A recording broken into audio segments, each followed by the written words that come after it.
obligatoria. Bueno, son detalles que debemos de analizar, Ligia. Hay que recordar que durante los últimos meses del año 2022, varios países en el mundo, iniciando con Europa, empezaron a disminuir restricciones.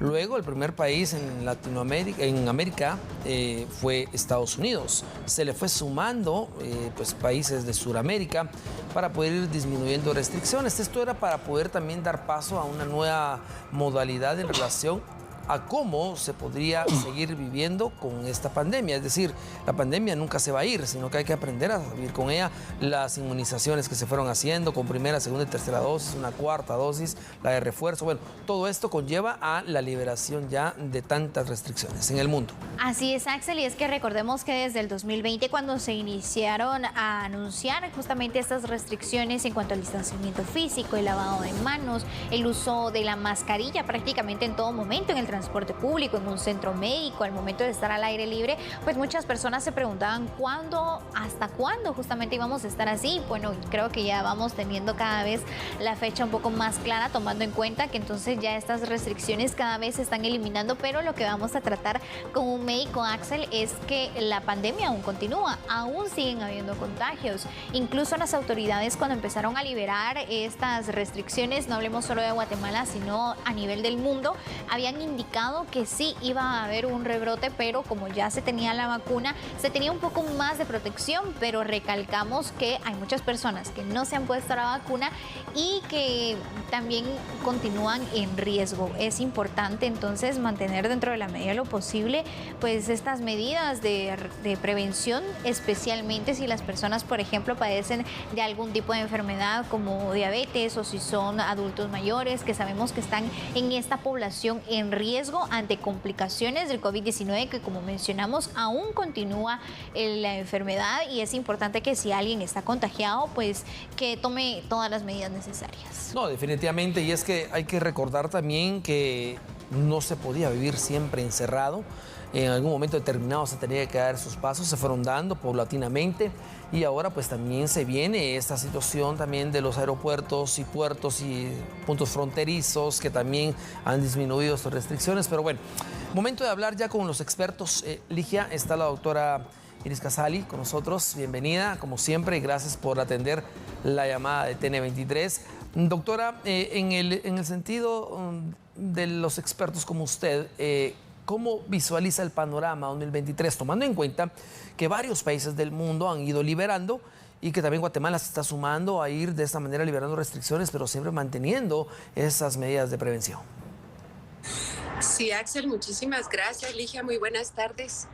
Efectivamente, estamos como a mí me parece, estamos en unos grises, porque no estamos del todo libres, tampoco estamos como estábamos en el 2020, que todo parecía muy negro.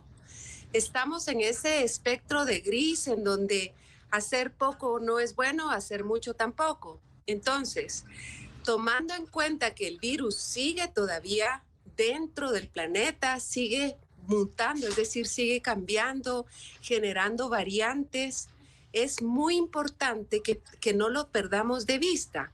Es decir, sabemos que el virus sigue vivo, sigue reproduciéndose y sigue generando nuevas variantes. Es verdad que las variantes que ahorita tenemos parecieran ser menos agresivas que al menos la Delta. La razón por la cual se ven menos agresivas es porque nosotros también cambiamos. El virus cambió y nosotros también. Desde el momento en que nos colocamos vacunas, el virus ya no tiene la misma fuerza para atacarnos. Pero además, desde el momento en que algunos han tenido la enfermedad, también tienen defensas. Y si nosotros tenemos gente que tuvo el virus y además se vacunó, es otro panorama, tienen muy buenas defensas. Entonces, es importante no perder de vista al virus, porque así como él cambia, nosotros también. Y por eso es que seguimos recomendando las vacunas que son de refuerzo.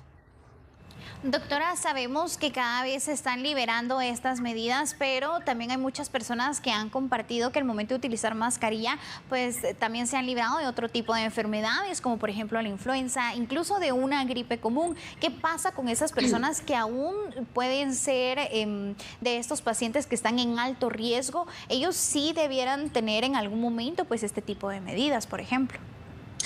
Ligia, excelente punto. Miren, muchas cosas cambiaron. El virus cambió, nosotros cambiamos, pero hay otras que se han mantenido. Y lo que se ha mantenido es que las personas que son vulnerables siguen siendo las mismas. Es decir, personas de la tercera edad, y personas que tienen diabetes, personas que tienen enfermedades debilitantes, tales como problemas renales, personas que tienen además problemas cardiovasculares o que están en tratamientos para enfermedades reumatológicas, o sea, personas que toman esteroides o que toman estos tratamientos que bajan lo que es su capacidad de defenderse. Eso no cambió. Eso sigue siendo un factor de riesgo para tener, uno, mayor posibilidad de infectarse y dos, más severidad de la enfermedad. Por eso, Ligia, lo que usted mencionó, sí, estos grupos no deben descuidarse. Ahora bien, doctora, en relación a lo que está sucediendo actualmente en Latinoamérica, porque iniciamos con la Unión Europea, luego pues varios países europeos, luego Latinoamérica, se fue sumando Estados Unidos, Chile, Perú, también lo ha hecho Israel y muchos países más, Italia, España, que también a partir del 8 pues es totalmente libre de usarse o no la mascarilla en transporte público, transporte aéreo, transporte terrestre, marítimo, lugares cerrados, pero todos esos países mantienen la restricción dentro de hospitales. Bueno, vamos a ver. Los hospitales son los lugares a donde llega la gente que tiene mayor riesgo. Cáncer, pacientes con problemas renales, diabéticos descompensados, si no, no estarían en el hospital, que toman inmunosupresores. Estas son las personas que precisamente debemos cuidar más. Por lo tanto, es de mucha y de suma importancia que en los hospitales en donde tenemos concentrada a la gente con mayor riesgo, nosotros como trabajadores de la salud, la gente que los llega a visitar, utilice la mascarilla, porque pretendemos ser menos carga para estas personas que per se ya están buscando una solución a su problema. Doctora, ¿qué pasa con el tema de la vacunación? Se ha indicado muchas veces que es necesario que tanto los niños, por ejemplo, como los adultos se vacunen, pero ¿qué tipo de protección tienen esas personas que fueron cumpliendo, por ejemplo, sus esquemas y que incluso ya tienen hasta una cuarta dosis, pero ya pasaron más de 6 meses en donde no se aplicaron otra vacuna? ¿Cómo es que está actuando, tomando en cuenta también que las variantes del COVID-19 van avanzando? Bueno, fíjense ustedes que las vacunas han perdido, digamos, la eficacia que tuvieron al principio, porque estas vacunas fueron dirigidas a la cepa original. Mas, sin embargo, después salieron estas variantes y entonces la vacuna no despertaba las mismas defensas que despertó para la variante original, la cepa original. Hoy en día, sin embargo, se ha encontrado, y estos son estudios que salieron ya desde hace unas 2 o 3 semanas, en donde se ha descrito cómo nuestros organismos, cuando han recibido las vacunas, mantienen defensas que nos pueden proteger. Sin embargo, estas defensas que van cambiando y van disminuyendo con el tiempo, necesitan como de un empujón. Entonces, de ahí que se hicieron reuniones con los expertos, porque la pregunta era, ¿será que tenemos que hacer otra vez otra vacunación con una vacuna que sea la cepa original más una de Omicron? Y si es de la Omicron, ¿cuál? Entonces era mucho que pensar y mucho que estudiar. Así entonces llegaron a concluir que luego de ver que efectivamente cuando se colocaban vacunas que tenían la cepa original y además de Omicron, subían otra vez los anticuerpos y podíamos defendernos contra estas dos tipos de variantes, dos familias. Es verdad, no es tan eficiente como la primera, pero sí logra hacer que nuestro organismo genere suficientes defensas para cuando nos llegue una Omicron. Eso es importante. Pero además de eso, se notó que si tenemos estas vacunas, ya lo vieron a nivel clínico, no solo en el laboratorio que vieron que subieron las defensas, sino a nivel clínico encontraron cómo las personas que tenían este refuerzo, que tenían las dos, que se llama bivalente, que tiene la cepa original y tiene una de Omicron, esta hacía que había menos infección y sobre todo y ante todo menos severidad de infección. Bueno, doctora, el tema es bien importante irlo ampliando, pero le vamos a hacer una última pregunta en relación precisamente a las medidas que se tienen que mantener en el hogar, ¿verdad? Siempre esto es recomendable. Si bien es cierto, ya se retomó las clases presenciales, se empieza a retomar también las actividades normales en áreas laborales, también actividades públicas, pero en casa debemos de mantener la misma prevención, ¿no? Luis, muchas gracias. Sí, miren, yo creo que debemos ya entender la conducta, o como ustedes bien dijeron en este segmento, es la forma epidemiológica en que se está comportando el virus. Ya podemos decir nosotros que tiene como olas. En Guatemala pareciera ser que las olas se dieron más entre noviembre, diciembre, un poquito de enero, y particularmente junio, julio y agosto. Como que esos son los dos picos que tenemos. En Europa, por ejemplo, sabemos, y al igual que Estados Unidos, sabemos que es en el invierno. Por eso es que ellos adelantaron la vacunación en otoño para estar bien en invierno.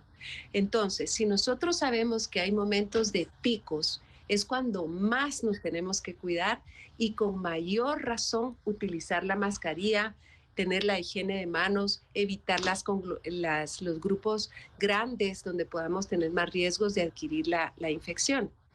Cuando está, digamos, en la etapa baja, la recomendación, en mi opinión, es continuar usando la mascarilla. Y no es solo mi opinión, sino es muchos científicos a nivel del mundo y a nivel local que recomendamos utilizarla, porque muy bien ustedes lo mencionaron, no es únicamente contra el COVID, sino contra influenza, sino contra el sincicial respiratorio, virus que nos están afectando tanto a niños como a adultos. Así que sí, en mi opinión, recomiendo seguir utilizando la mascarilla en transporte público y en áreas donde va a haber mucha gente.